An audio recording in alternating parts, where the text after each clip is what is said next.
IA Celtics Preview. Thank you very much for watching the Independence Associates preview of the return of the Boston Celtics amid the COVID-19 worldwide pandemic. Independence Associates offers free supports and services to anybody in our service area who's living with any sort of self-identified disability of any kind. IA is a non-profit independent living center in East Bridgewater, Massachusetts that works with anybody self-identifying with any type of disability. IA will serve anybody completely free of charge across our 31 cities and towns service area, including Brockton, Taunton, Plymouth, all the way up to Hull and many cities and towns in between. We offer many different types of services for people of all ages, including help with the development of independent living skills, help navigating the system, advocacy, and personal care attendant services. Youth consumers from 14 to 22 can take part in our pre-employment training, independent living skills development, and preparation for college. Young adults aged 14 to 22 can also take part in our daily Zoom social groups, where we'll play games, watch movies, and just hang out and have fun while social distancing. For more information, check out our website, iacil.org, or send an email to social@iacil.org to get started. Everything we offer is free of charge, and there's no obligation to stay if it's not for you. And now, here's IA's preview of the return of the Boston Celtics.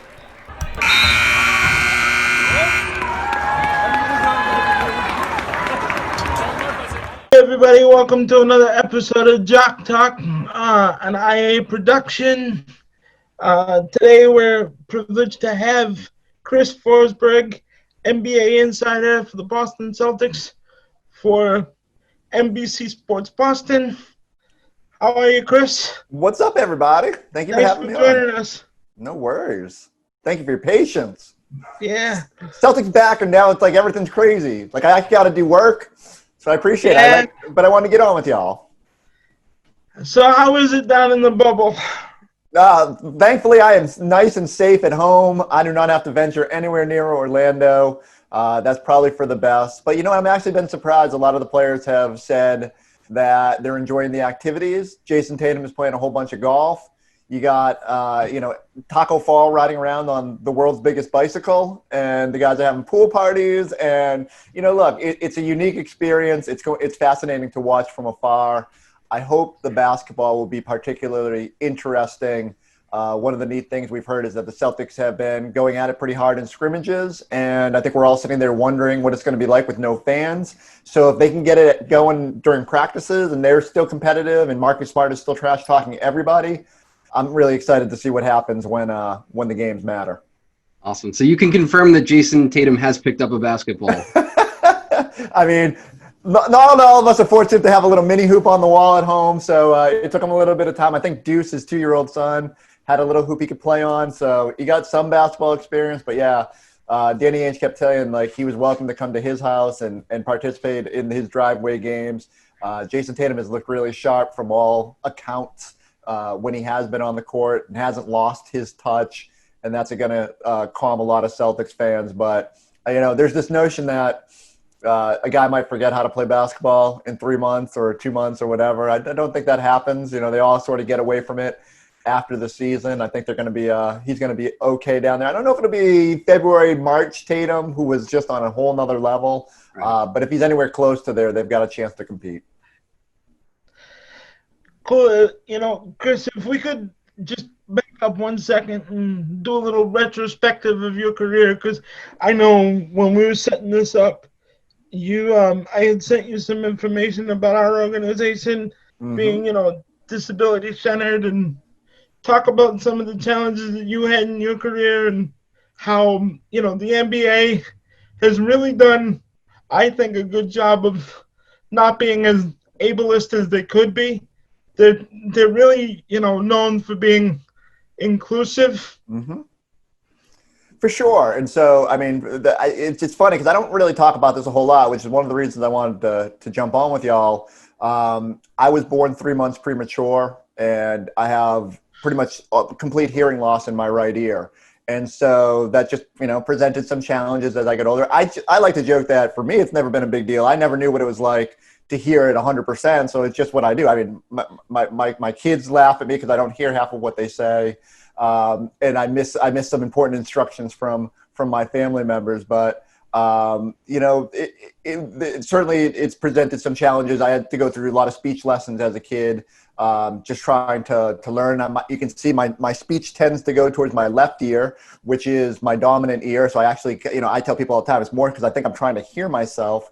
And so, I've never really had to explain it to a lot of people, but then a lot of people don't know my backstory. So like when they're sitting there, I used to joke when I was in like high school and people would be trying to cheat on a test. And the kid next to me would be like, "Hey, what's the answer to B? The number 3 or something." I'd be like, "Huh? What?" And the teacher's all catching on and stuff like that. So I never thought it would be an issue as I got into media because I honestly didn't have TV aspirations. I was actually kind of scared about being in front of a camera, and I could get away with radio. No one could see me. And but luckily, places like NBC Sports Boston have been encompassing, and ESPN before that. A lot of people always told me like the most important thing is just that you're able to deliver the information, that you can do it concisely, and give people insight that they don't get somewhere else. And so I've always just tried to keep that in mind. And I would say it's not an overly big deal on a day-to-day. Like I don't know what the NBA could do for me short of putting me closer in press conferences. And, it's funny because there's sometimes when we're in this gigantic scrum and, everyone's just firing away and asking questions. I got no idea what's going on up there. I got my recorder in there. I'm like, I'll listen to this later and figure out what this guy said. It probably hinders me more there. But, I mean, other than that, it's fairly level playing field. And I do want to say, like, again, ESPN, NBC Sports Boston, there's this, and selfishly, I probably do it too. When somebody's maybe a little bit different, you sit there and you're like, why is this person on TV or whatnot? But no one has ever come out and sort of, especially at those places, and ever said that we don't feel comfortable with you on air. And, that support has been nice. That's awesome. So, Chris, I also want to take it back to 2008. But first, I want to comment on your background. It's awesome. Not as nice as mine. I have to escape to my bathroom because I have a very loud bulldog. But I remember being at college in 2008 at the University of Arizona in Tucson. And I remember reading your writing on ESPNBoston.com. And I was just talking about this the other day with Brian. ESPNBoston.com was so big back in 2008. And it was really a great platform to learn about your big city, New York, things like that, other big cities like Chicago. And it was great for me to keep up on Celtics news while I was in Arizona. And I remember reading all your writings and your columns back then. And it was obviously 2008. And I think you might have just started then. Mm-hmm. And that was obviously when the big three, were playing. Can you kind of talk about how it was starting out with such an awesome team? Yeah, so it's funny because to go back to 2008, I think that was when we were still with Boston.com, and I was a high school writer there, but I had an opportunity to go cover a lot of the pros. And at that point, our writers were still getting used to blogs and getting information out there quickly, but Mike Reese, our Patriots writer at the time for the Boston Globe, was very prolific, and I sort of think set the groundwork for how we would cover teams, especially once ESPN Boston started and both me and Mike went over there. And so, to sort of give ourselves some content, I started just doing a little bit of Celtics blogging, maybe if I snuck out to a practice or a game or whatever. And obviously that 2008 team, I don't think even with KG's arrival, I don't know if we knew it was going to be a championship immediately. And, to find myself in LA, it was one of my first road trips as a writer. It was just neat to be around that team. And it became clear, like, people were interested in every little bit of minutia around the Celtics. And so we would put up whatever there was. I mean, like what they were listening to in the locker room, the playlist inside the garden, Gino dancing on the Jumbotron on big wins. And like, I never knew how big of a deal that stuff was. And I didn't know, I wish I could go back and sort of savor the experience, because you just don't know when you're in the midst of a championship season and such a memorable experience. I just, again, selfishly, I sort of felt like, oh, this is what we do every year. I'd just been to a Super Bowl with the Patriots and I got to cover that. I mean, you just figured these opportunities were going to come along again. And now here we are 12 years later, and the Celtics have had a lot of success, but they've never quite been back on that stage. Ironically, 2009 was when ESPN Boston started, and I joined the team, and I wasn't even supposed to join their team, and I wasn't even supposed to be the Celtics writer at first. We sort of were going to try to figure out what we were doing. I was covering a lot of Patriots for them alongside Mike Reese, and then we didn't have a Celtics writer. And the opening night, 2009, I'm down in Bristol, Connecticut in an HR meeting, sort of getting what they call rookie camp and just kind of getting the groundwork for my new employment. And they said, we need you to leave. We're going to cut you out a day early. We need you to go to Cleveland because the Celtics were going to open up that season against Shaq and LeBron up in Cleveland.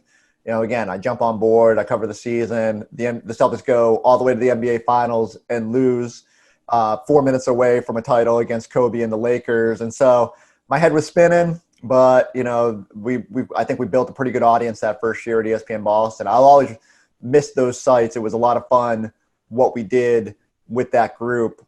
We just had an amazing staff of writers and Jackie McMullen being there to help me through with the basketball stuff. The people behind the scenes, my boss, Dave Leaford and Peter Lawrence Riddell, these guys that really put together an amazing site. I'll always be a little bit nostalgic that ESPN Boston didn't quite live on as long as it should have, but it was a fun roster. Yeah, Chris, it's funny because Adam and I were looking back on it the other day, and we didn't even think that the site was still up. But, it's funny because they've changed it a little bit. Mm-hmm. But I always wondered, especially when we were setting this up, where do you see Jason in terms of an NBA comp, in terms of, is he more of a Pierce or is he a secondary piece? Because Ryan and I had a debate a couple of weeks ago on a previous episode about Jalen versus Jason. And me personally, I tend to lean towards Jason having a higher ceiling. Mm-hmm. No, I think that's fair. And I know the Pierce comparison is the easy one because they play a little bit of a similar position. I think, Tatum, because of his size, maybe I think the more accurate comp, and this is always like it's hard. You never want to compare players, but I see him more as a Durant type. Someone who's big and long and plays that perimeter position, and who gives you two-way abilities. But certainly the Boston side, you'd probably err on the side of Pierce, just a taller version of Paul Pierce. I agree. I think that he has the far higher ceiling, and that's no disrespect to Jaylen Brown. I just think Tatum is that good. He should be one of the faces of not only the franchise but of the league. Getting that LeBron James stamp of approval this year. I can see him being a top 3 guy in the league, a top 4 guy in the league, especially because he can play both ways. And I think he's so good offensively that we sort of forget how good he is defensively and all the strides he's made this year, being able to go and to guard the Paul Georges and Kawhi Leonards of the world. But certainly Jaylen Brown has made more progress, especially this year, than I would have ever imagined. Fair or not, when they drafted him, he came off that one of the things I always look back on, and there's very few articles I probably regret. And, again, part of it is that I try to take more of a neutral stance than the definitive, but the stats were not good on Jaylen Brown and his ability to translate to the NBA level. And what it discredited was, the fact that the player was supremely motivated. And I sort of lost track of that in his first year at Cal, where the roster wasn't great and didn't really allow him to accentuate. And the fact that he was 19 years old at that point. The Jaylen Brown has become a better passer, a better dribbler, and is just hell-bent on becoming a very, very good all-star caliber player. Speaks a lot about what he's been able to do. And I do think, the Celtics having 2 of those guys on their roster is an embarrassment of riches, and I'm eager to see where they go from here. Yeah. What would you say about Danny Ainge's ability to draft? I mean, he seems to keep hitting on these guys early. Yeah, it's funny. The Danny the drafter didn't have as great of a reputation as Danny the dealer, and I kind of look back now and I go, it's just about having the right picks. It's so hard to find talent consistently when you're drafting. Think about it. Those championship years, they come back to 30th. Avery Bradley was 19th. Like even trying to find gems late in the first round. And ironically, that was where Danny actually had a lot of success, getting Rondo at 21 in the trade with Phoenix, getting Avery Bradley at 19. Even Solinger sliding. I know his career wasn't as long as maybe it could have been if things had worked out. But they've been able to find gems there. They just didn't have the high picks. And now, you fast forward to recent years in the Brooklyn trade. being able to go out there and get a guy like Tatum, to identify him as the best player, and not to take anything away from Markelle Fultz, but like having the presence of mind to trade down and get another pick for a future year, and we'll see what becomes of Romeo Langford. But I do think Danny's done well. I do think he's at a little bit of not a crossroads, but all right, like the Celtics are so top heavy right now in terms of their roster construct and the amount of money they're paying, that they've got to hit on draft picks to ease their burden a little bit. And so the jury's still out on this year's class. Grant Williams, Romeo Langford, Tremont Waters, Carson Edwards, they've got to hit on some of these guys. They got potentially 3 more picks this year with Memphis pick and the pick they'll get from Milwaukee. I'm eager to see if they can find guys that can fit that mold. If Danny hits on those and finds the core, complementary pieces to put around this core, then that'll solidify drafter Danny's reputation. I'm going to go out on a limb, Chris, and say that the executive Danny is even better than the player Danny, and that's saying something because Danny was one hell of a player. I love Danny Ainge as a player, so I was 6 years old in '86, and but I had a poster in my room, and it was all 5 of the Celtics starting 5 for that team. Obviously, DJ and Parrish and McHale and Bird, and then Danny Ainge is like throwing up like a little floater in the lane.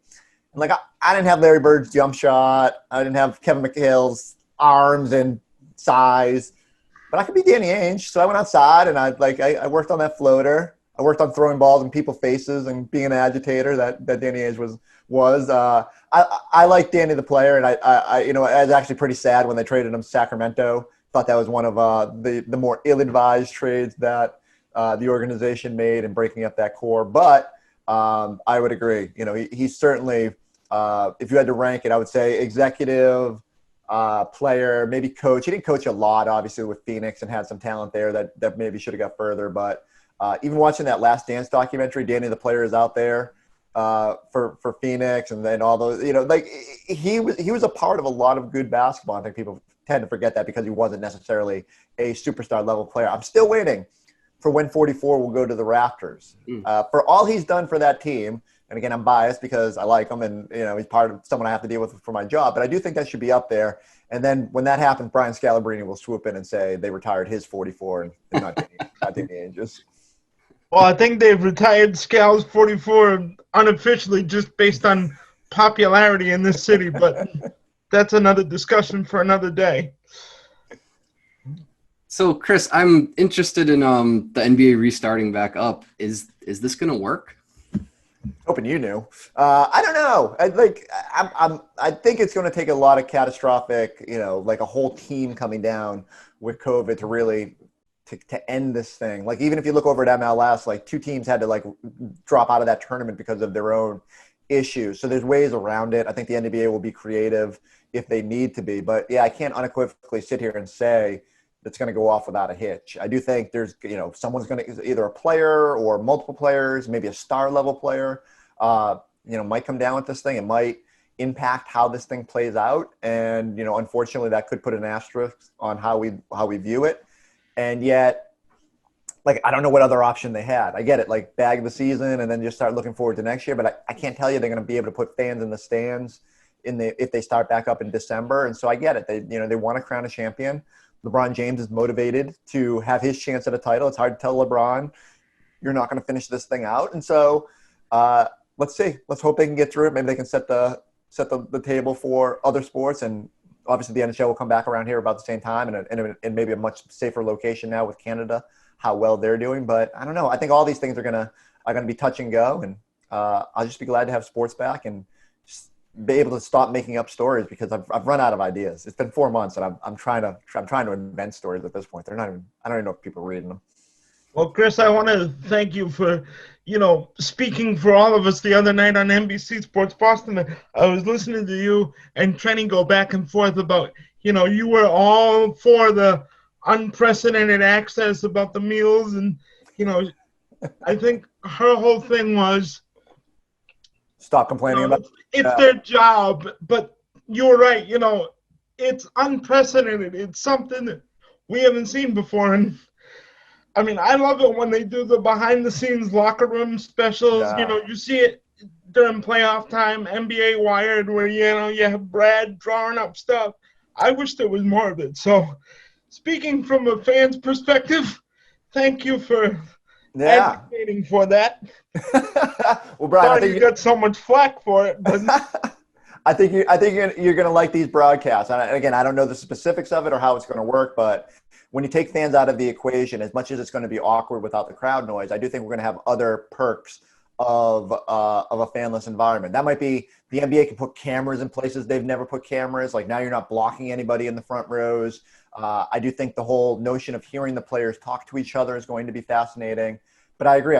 Part of what I love about this bubble experience is I want to see Taco Fall riding a gigantic bicycle. I want to see the guys hanging out by the pool. Like this is all just so unprecedented. And one of the things Ennis Cantor told me yesterday that I thought was really cool is that Brad Stevens sat down the guys at some point, before they departed for Orlando and just said, like, look, this is something you're going to tell your grandkids about. This is going to be something that you're never going to hopefully go through again in your lives, and to just embrace it. And so when players first got there and they're complaining about the meals or the size of the rooms, the Celtics players just sort of said, we're not going to do this. We're just going to embrace it all. And that's been refreshing. And I think that's what you have to do to sort of survive this situation. And so I think if they go in with the right mindset, that gives the Celtics an even better chance. But keep those pictures coming. I want to see Jason Tatum hitting 300-yard drives. Like that's the only reason I'm jealous of not being in Orlando. I want to be out there on the golf course. I think they got 3 different golf courses they can play. Like this is summer camp too for these guys, and I kind of want to see every little bit of it.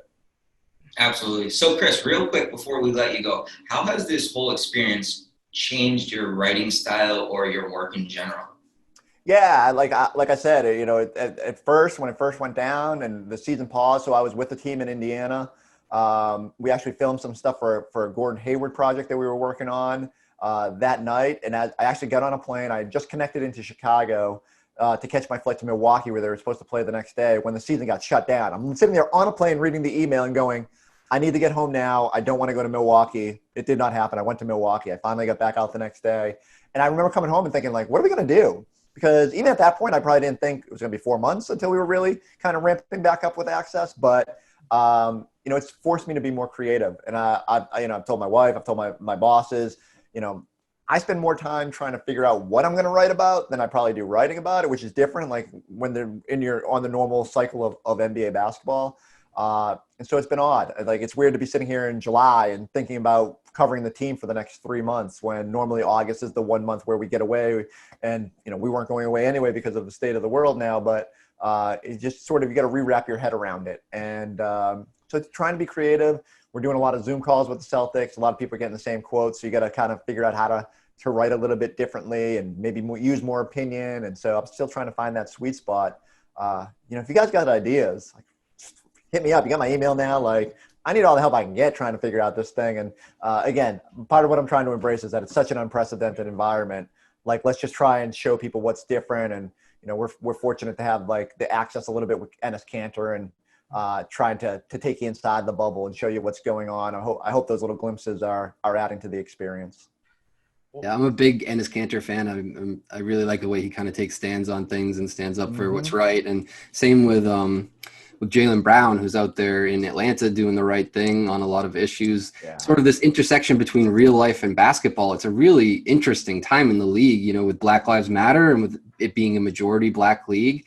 I've heard some talk of possible protests. I think LeBron has said he's not going to put something on his jersey. Do you think that they should be taking those steps, or should they be just sticking to basketball? No, for sure. I think part of the reason a lot of these guys are down there is the platform it presents. And, again, that was sort of the thing. Like we heard Jason Tatum, Jaylen Brown, these guys say, not gung-ho on leaving because of whether it's social justice or being away from family. But I think they recognize this is a real chance to promote change, to be a part of something historic. And that, so again, like beyond even just the basketball part of it and being like, we went into this bubble, it was like the first time the NBA has ever had to do something like this. If they can use that platform to further societal change and whether that's the message on their jersey, the messages on the court, just being able to voice that in press conferences with us, I just think they have a great opportunity. And I think a lot of the guys are getting behind that. Awesome. I have one last question. I think we're all big Celtics fans. I think we all grew up in Massachusetts. I don't know. Am I crazy? I think they have an outside shot this year of winning it all. Yeah, like, look, I have no idea how it's going to play out on a neutral court, but I can't rule it out. I think that Brad Stevens gives them an excellent example. I think they got the right makeup of guys. Cross your fingers, Kemba's healthy. Sounds like, that they're just being careful here with the knee. If that happens, I think they've got as good a chance as anybody. I wish they had a better answer for Giannis and Joel Embiid if they see them. But, hey, you can't have stock players at every position, and Tice has been great. I'm going to be fascinated to watch where it goes. Awesome. How upset is Al Horford about leaving? We'll see. We'll see what happens with Philly. If they get bounced in the first round, I wouldn't be surprised if Al sent a couple heart emojis and is sad about missing out on this experience. Chris, I have one last thing I want to touch on before you go. Sure. And that is,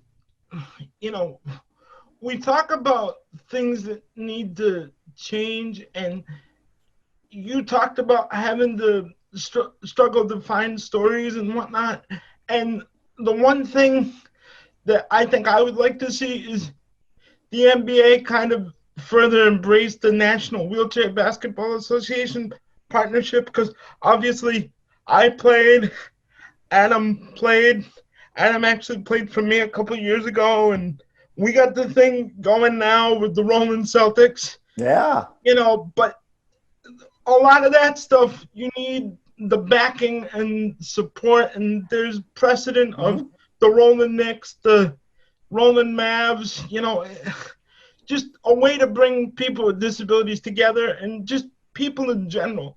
Because I think if one thing we can take away from even this interview today is people need to realize it's one world. It's not two separate things of disabled versus able-bodied. It's all-encompassing, I guess, is the best way I would put it. Yeah, and I'm 100% on board with you. And the other thing is, it just takes just the knowledge and people knowing that it's out there. And now that I know, now I can sort of put it on people's radars, and I hope we can promote exposure. And because, again, it's just about knowledge. And it's like with everything, and even with societal change right now, it's just there's things out there that, we're just not smart enough about, well-informed enough about. And, hopefully we can put the spotlight on that. You guys are doing a lot of good out there, and I hope you continue to do that. Well, thank you, Chris. Thank you for everything you did for us today, and we'll be in touch, and who knows, maybe me and Adam can work on a story together to promote the league. Let's do it. Thank you guys for everything. I'll talk to you soon.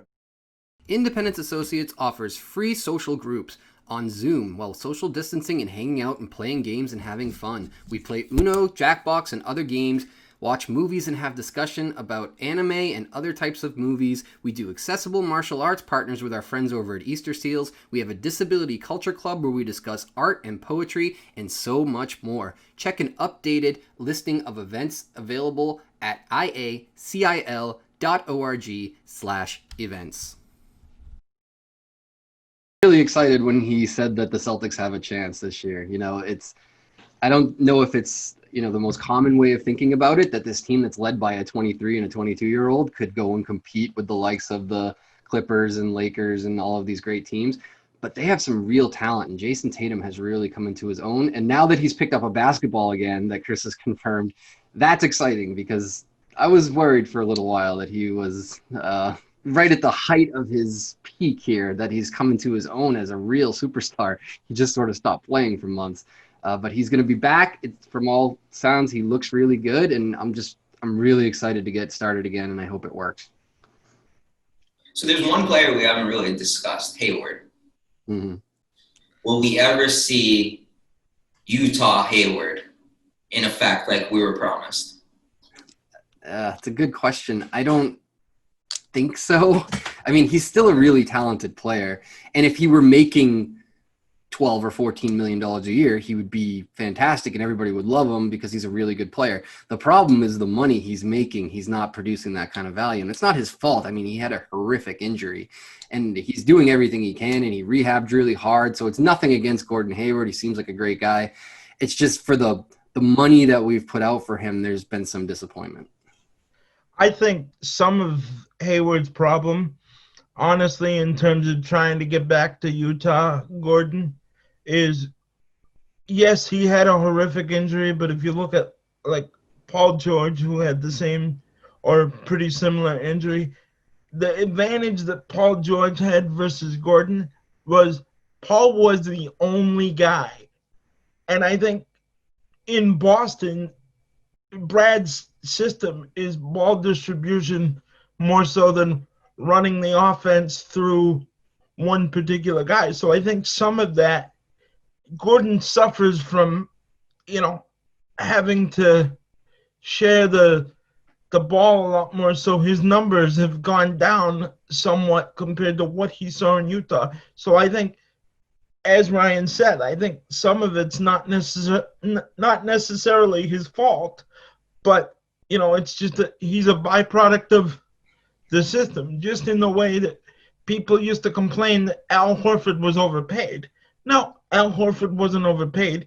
He was afforded, what the system and the salary cap allowed. He was given that money because at that time, that was considered a max contract. Doesn't necessarily mean that Al's necessarily a max player, but, he is a sacrificial lamb of the salary cap in the system.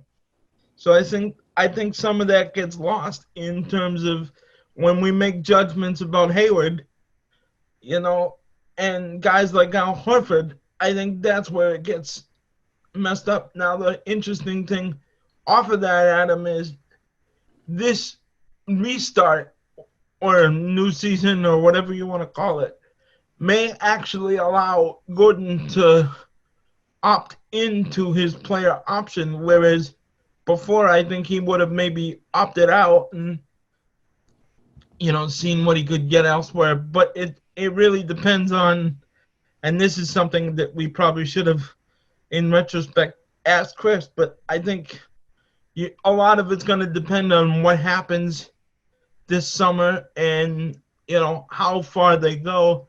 Of course, the one thing nobody's really talking about is Gordon's already come out on the record and said the deeper they go, he's going to leave the bubble because of the birth of his child. So, do you think he likes it in Boston? I've never really gotten the sense that he likes the city. Well, I personally do, because he's not a Kyrie type, who's going to make it about him. He's not a Nomar type that's just going to sit there and sulk. I think Gordon, is your typical, blue collar, I went to Butler, I worked my ass off. I think he's the blue collar type, and because he's quiet, he's perceived as misunderstood or, somewhat unhappy in Boston. I don't think he's unhappy. I just think that people don't really know the real Gordon. Of course, Ryan and I make the argument all the time.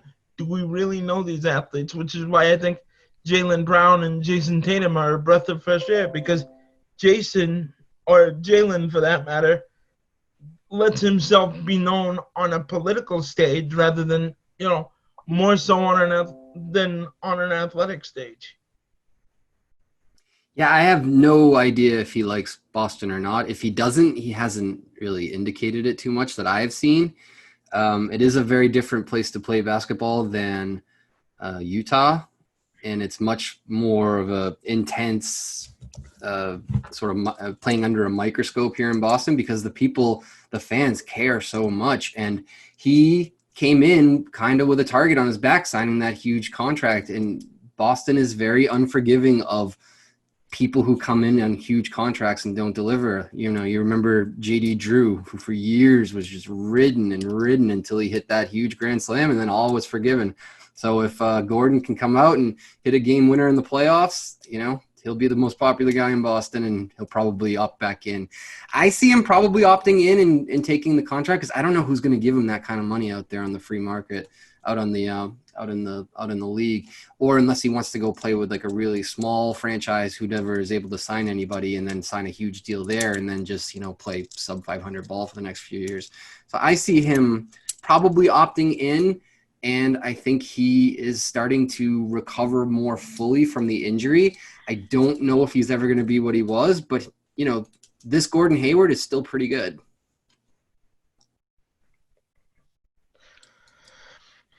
I would make the comparison between Gordon Hayward and, say, when, David Price had to reinvent himself. I mean, Right. it's not the same David Price, but it's still an effective David Price. And, Ryan, you talked about J.D. Drew. There's no greater example of, performance forgives everything than David Price. I mean, he was vilified basically for 3.5 years that he was here. And then that one magical postseason, like he said in his press conference afterwards, he holds the cards now. And even the sports radio guys are now like, do I necessarily like him as a person? Probably, still not. But can I begrudge the guy? Because he did basically, carry us through the postseason.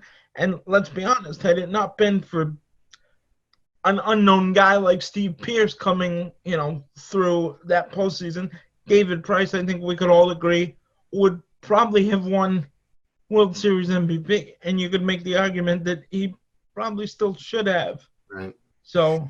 Yeah, and well, one of the things that David Price, playing in Boston has to deal with is the race issue. Boston is still struggling with race issues, and J.D. Drew and Gordon Hayward may have a tough time, but they didn't have that additional barrier to overcome. So it's a lot. There's a lot out there, but Gordon is still a really good player. He can still be the fourth best player, I think, on a championship team.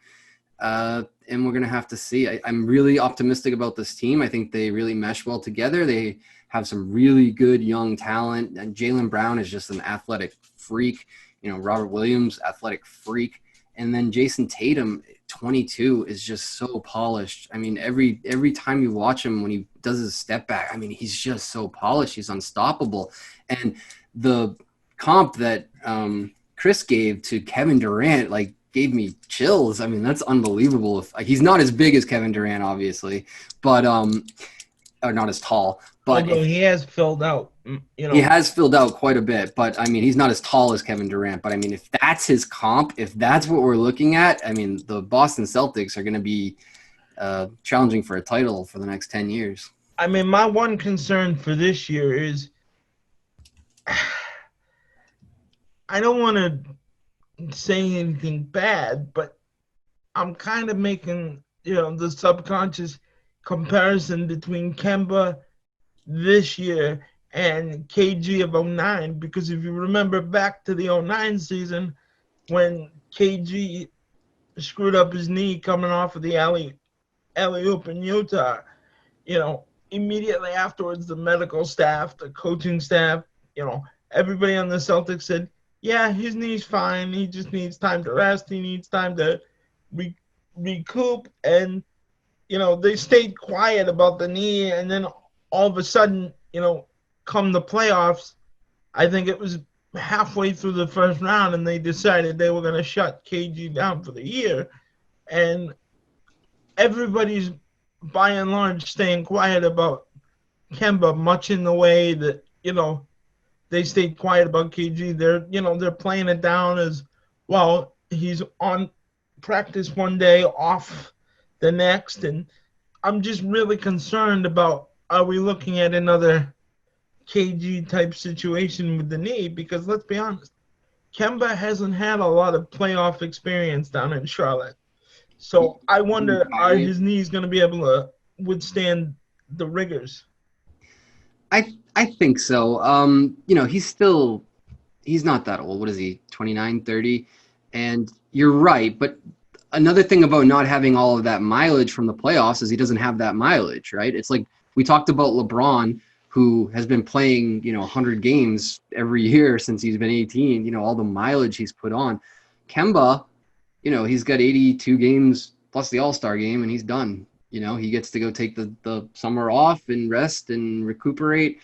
I think he's going to be okay. I think the Celtics are just being extremely cautious. He just had a good amount of time off to maybe recover, and I think he'll be okay. we can all agree, right, Adam, that Tatum is the guy to build around for the future, right? Of course, there's really no other options out there. Why we wouldn't trade for anybody? This is the long haul. This team is the next 10 years if we set it up right. I really think that. And Danny keeps drafting really well. I mean, he's hit on so many draft picks. So many draft picks. What is like the really bad draft pick that he has had? He doesn't really have it. I mean, you look back at like a while ago what the Minnesota Timberwolves could have been. They ended up taking like Johnny Flynn over Steph Curry. There's huge drafting mistakes like that, or Darko over Carmelo. Or Bosch or Wade or whatever. There's all of these huge drafting errors that teams sometimes are just unable to recover from, and we just don't have that. Marcus Smart hit, Jaylen Brown hit, Jason Tatum trade back and get an extra pick, and amazing. Way better than Markelle Fultz or Lonzo Ball. This is exciting, guys, and we have all these picks, all these assets stored away to go in and find guys, like Grant Williams types to come in off the bench and pitch in and play and get some good minutes. I mean, this is a championship contending team. I think it's a lot easier too in the NBA to miss on a lot of guys than it is in a lot of other drafts, because simply put, mathematically, you have less picks to pick from because the NBA only does 2 rounds. I mean, some of the best guys in the NBA actually come from the second round pool. Look at Glenn, Big Baby Davis. I mean, yeah, it didn't last all that long. Some of that is because, quite frankly, he ate himself out of the league. But he was a key cog of that, that championship window, especially, as a rookie on that 08 team. He was the guy that I would say is probably unsung in terms of being able to keep that environment loose, because let's be honest, as much as I love Paul Pierce, that was KG's team in 08. The culture changed when KG came in, but KG kept everything, as tight as the military, whereas guys like Glenn Big Baby Davis kind of kept it loose.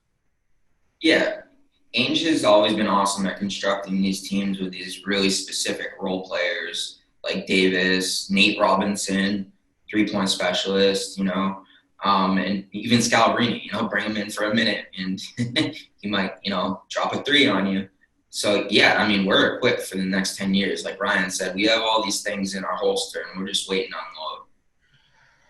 And I think Danny's greatest feat to this point is actually, as much as it did upset me as a Celtic fan, his greatest accomplishment might be the Pierce Garnett trade. Yeah. Because you're still profiting, off of that trade even now. I mean, depending on what Memphis does, we're going to get another lottery pick. Yeah, and I remember at the time, I think it was Red Auerbach who said to him, like, one of his big regrets was that he let the team stay together too long when he could have flipped them for assets that would have rebuilt the team. And, we've also had like the Len Bias and the Reggie Lewis tragedies, that have been really bad. But there was an opportunity there at the end maybe to make some moves and get those assets in place to rebuild the team. And Danny saw his chance and he took it. I mean, what an amazing trade that was, just a cache of draft picks to rebuild this team. The only other trade that was in contention for being as good is the Tatum trade, because we just got an extra pick to move down and we got the best guy. It's hard to do, but Danny's been fantastic. I think we are very, very fortunate. We have good owners. We have a great GM. We have a great coach, and we have great young players. It's really exciting time. There's actually, from a coaching standpoint, I see a lot of comparisons between Doc and Brad, but nobody ever really talks about that, because the one thing they're both really, really good at, and I think is actually their secret weapon, is the ATOs, otherwise known as after timeouts. The way they draw stuff up, the way they lead quietly. And that is something that can't be overstated. I mean, you have some of these coaches that, I mean, just using Boston as an example, you have guys like Bobby Valentine who were here for 1 year, who had his own show because it was about Bobby V.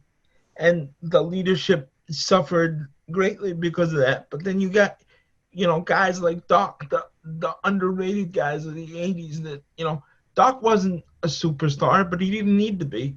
He had Dominic, he had guys around him. But then, the whole Ubuntu thing and the philosophy and the way Brad just kind of keeps everything cool, calm, and collected. Now, you could make an argument that last year, probably from a personality management standpoint, probably wasn't his best year. And I think Brad even alluded to that, if there were things that he could change, it would probably be that one aspect of last year was being able to manage the personalities better. But I think Brad actually took a lot of Doc's culture and instead of trying to rebuild it, he kind of continued it because to be able to maintain this level of success and rebuild on the fly has been amazing to watch. I mean, the Celtics didn't really dip down for that long, as compared to previous years. I mean, before 2008, it had been 22 years before the Celtics won, another championship, but at least the Celtics are now set up for the next decade or so to at least contend. And going back to Chris's point, like you said, Ryan, if Kevin Durant is the comp, then we're in pretty good shape.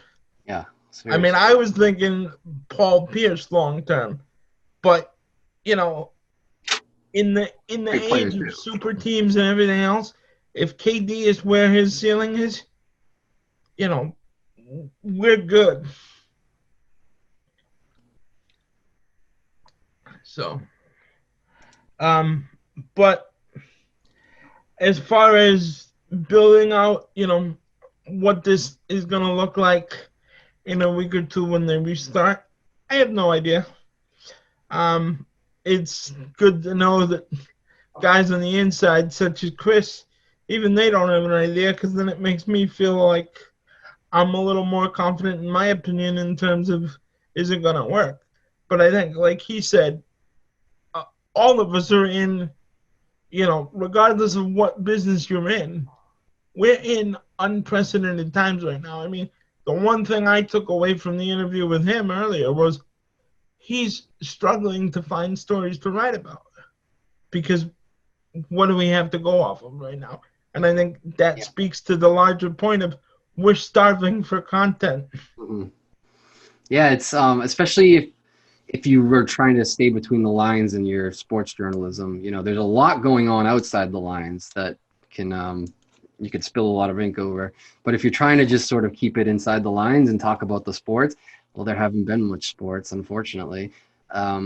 So with it coming back, I think all of that will change, and I hope everybody takes it seriously. I hope this works. I'm going to be so disappointed if it doesn't. Just hoping for the best because I'm excited to watch it, and I'm going to watch everything. I'm excited about there being no fans. I want to hear them calling out plays. I want to hear the trash talk. I think it'll be great. Yeah, I mean, my last thought is I think it has to work as far at the end of the day, everyone, forgets that the NBA is a corporation. They are the ones that have the most to lose, right? If we have to wrap this season because so many people test positive, they're going to be the ones to lose out on the TV contract money, all that stuff. So at the end of the day, it's not the players that are going to be hurt for this year. They're still going to be good.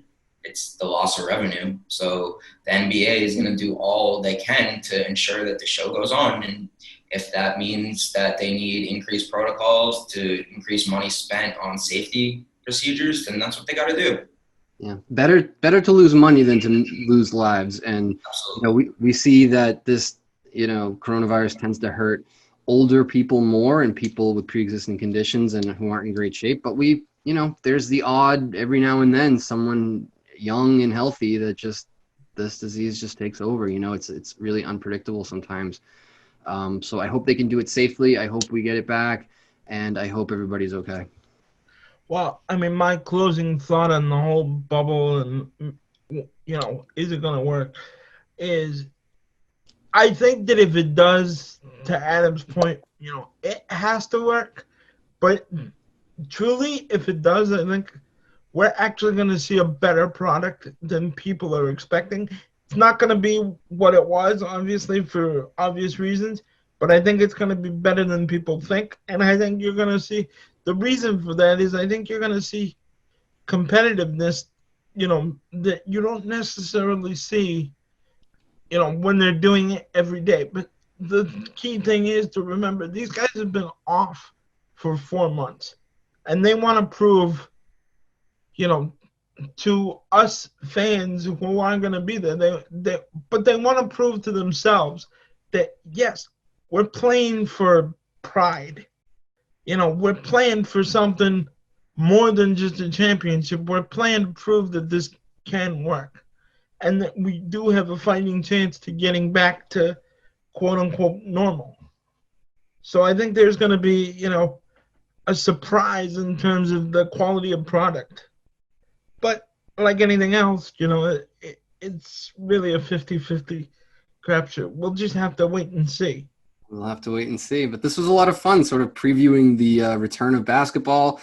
Awesome of Chris Forsberg from NBC Sports Boston to join us. And thanks a lot, guys. This was great. Yeah, and keep in mind that we're constantly available for you guys. If we have movie night, we have Uno, we have Disability Culture Club, things like that. So if you want to reach out to us, contact us by email at iasocial.org.